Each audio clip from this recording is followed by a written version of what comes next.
So why does this make our life easy? Why do I want to do this? Why can I then solve things? All right. If you think back to other math classes, you would end up with equations that looked like this sometimes. It wasn't a common thing, but it happens sometimes. And what do? If you had me for geometry, all right, you heard me say to get rid of a squared, you take a square root. Okay, now it's true, it works, but it's not the perfect way to explain it. It's just the way that we've always done it. So if I take the square root of x squared, I get x. And if I take the square root of 16, this is probably a little different. We probably just had 4. But that's because in geometry, we don't need negative numbers because we're always measuring things, and we don't get negative numbers when we measure how long something is or how big something is. All right?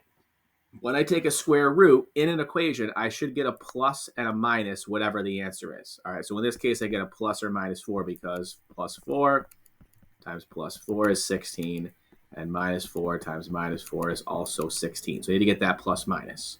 All right, now, why did we do that?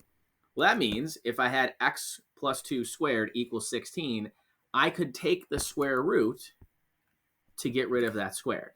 All right, and then I would be left with x plus 2 equals plus or minus 4. Now, we'd have a little bit more work to do, but this is the general why the heck would we do this situation. All right, and when you see the quadratic formula, you will realize that this is actually an easier way to look at solving an equation like this.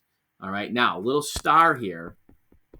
We're not always going to get whole numbers. All right, we will not always get whole numbers.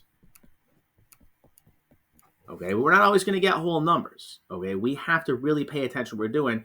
We're going to have to simplify radicals. We're going to have to blend a lot of things that we've done in this unit together to get our final answers here. We're also going to mix in some imaginary